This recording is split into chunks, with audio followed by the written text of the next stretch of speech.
What is good, everybody? This is TAETRO and welcome back to the Lo-Fi Lounge. I'm very excited to share with you today the MVAVE SMK Mark II, a recent upgrade from the MVAVE SMK Mark I, which I featured on this channel some time ago. I want to thank MVAVE for sponsoring this video, and the reason I'm even doing this video is because other than the differences and the upgrades you can see on the surface of the controller, there's actually one big upgrade that they've made to the Bluetooth capabilities on the SMK Mark II. I'm going to tell you about all of the differences and all of the upgrades, but let's go to the desert and make some music first.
Alright, we're back from the desert. That was a fun journey. I composed that track in the van ride out to Joshua Tree, and the reason a Bluetooth controller is so convenient for this workflow is because iPads only have one jack. They have USB-C. So if I'm going to use that USB-C port to use my headphones, how do I plug in a MIDI controller? Bluetooth is the way to go. Okay, but like I said in the intro, there are many improvements on this controller, and I want to break down what they are. First of all, surface level. This is really easy to see. The original SMK 25 features 8 pads. Here we've got 16, so more pads for finger drumming. Same amount of knobs, just in a different layout. Pretty much the same key bed and feel, pitch and mod touch strips, and a little screen to help us navigate around. Maybe this isn't a big deal for a lot of people, but we went from USB-B on the back of the Mark I to USB-C on the back of the Mark II. I love that we are in a world where we're progressively moving more and more towards everything being USB-C. Okay, but that's just surface level stuff. The main thing I want to show you here today are the DAW controls over Bluetooth, something that the Mark I was completely lacking. As you can see, I'm attached with no wires here at all, using this completely wirelessly with Ableton Live. And I've got controls over transport, can play, stop, I can navigate around arrangement view. The top row of pads here is especially useful now because we can arm tracks. And of course, there's only 8 pads at the top here to arm 8 tracks, but if you want to move on to the next page, use these arrow keys, and now you can arm tracks 9 through 16 if you have them in your project. The final button, for me, the most useful button, a button that all MIDI controllers should have, in my opinion, this is, of course, the undo button. So let's go ahead and arm the drums. Let's say we're going to record some drums right now. I kind of messed up. I don't like that. Let's stop the recording. Let's get rid of it. Undo. It's that easy. And I should also mention while we're here, our top row of knobs, or encoders I should say, controls track volume. So of course, encoder 3 controlling the track volume for track 3. Let's bring those drums down a bit. Cymbals back up. And there it is.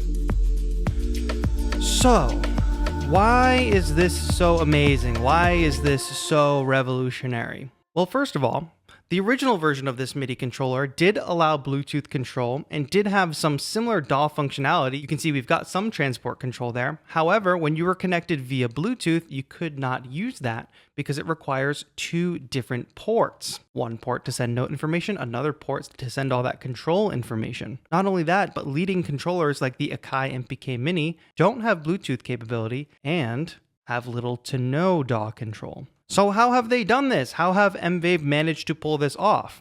Well, they actually created a MIDI utility for Mac, which I'll link in the description. All I had to do was install this utility from the App Store, didn't take any other steps, and now the icon in the top of my screen, as soon as I connect the keyboard to Bluetooth, the keyboard shows up here.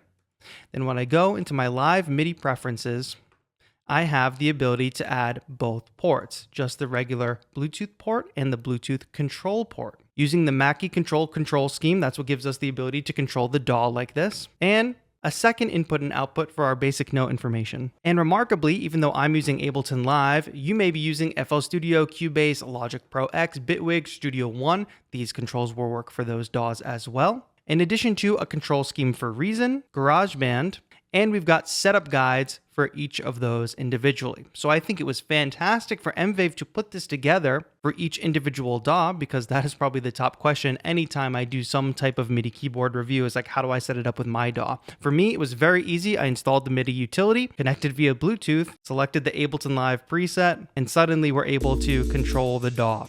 A couple suggestions that I have to make this controller even better. These days, I'm usually working in arrangement view. So if I'm in arrangement view and I press record, recording in arrangement view is fine. But I know many folks are working in session view.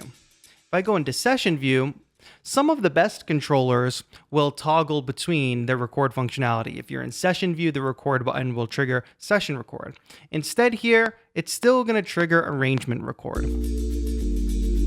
And while we're here in session view, we realize that we have no way of launching clips. So even though the DAW navigation is really great, we can go between tracks, we can arm them, we can play, stop, and record, we can even undo, there's no way to launch and stop clips. So you would need an additional clip launching controller, or if you don't even work in session view and you just work in arrangement view, that's not really going to affect you at all. But I'm very excited about this controller from MVAVE because they are putting some real pressure on the big companies. The pads are pretty good. I don't think they're MPC quality yet, but in my opinion, they're better than the Minilab pads, for instance. The keybed is a little light to the touch, a little less resistance than some of the more modern mini MIDI keyboards, but if you just consider it like a light synth action keyboard, and to me, like I've spoken about before, it comes down to the functionality and the convenience of a Bluetooth MIDI controller. A Bluetooth MIDI controller that you can walk away from your computer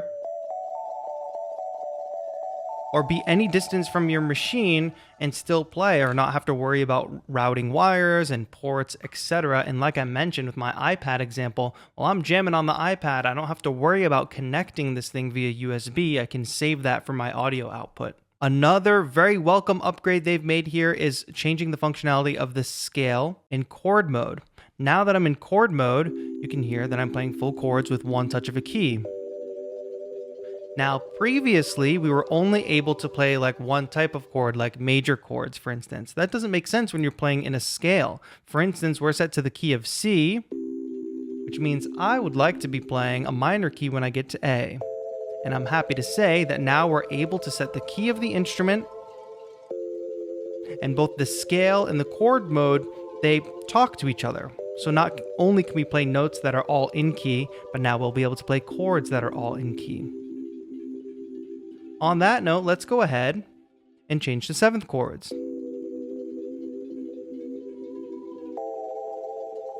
It's a beautiful A minor 7 chord in the key of C major.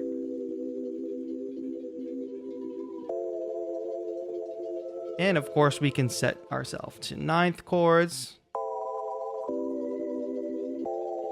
for that one touch chord functionality. Of course, we can switch to major or minor. Let's go to a major key or minor.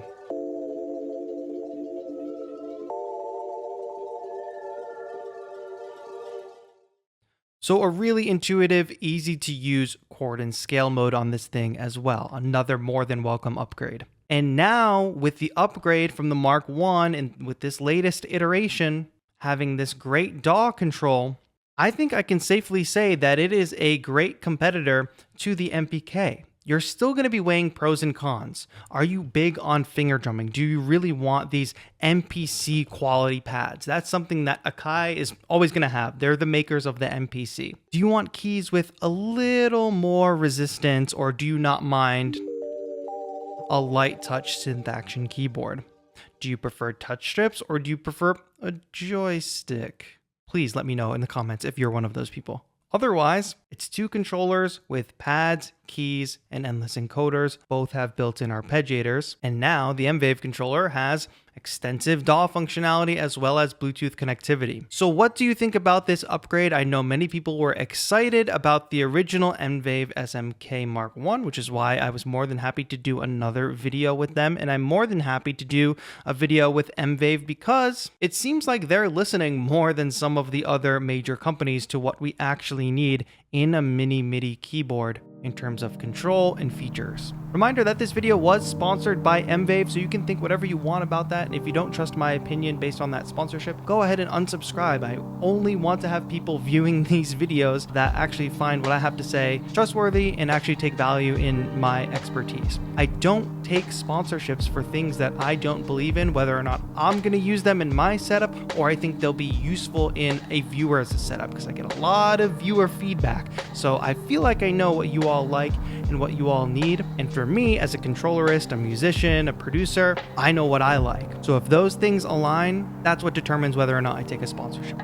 So this kind of checks all of those boxes. So on that note, thank you to MVAVE for sponsoring this video. Thank you to all my channel members who help support this channel every month. And thank you for watching. If you enjoyed this video, leave a like on your way out. Make sure you're subscribed and let me know what you think about this controller and what you want to see from future controllers in the comments down below. They are listening. So please share your requested features. That's going to be it for now. Thank you once again for watching. This has been TAETRO. Have a good one.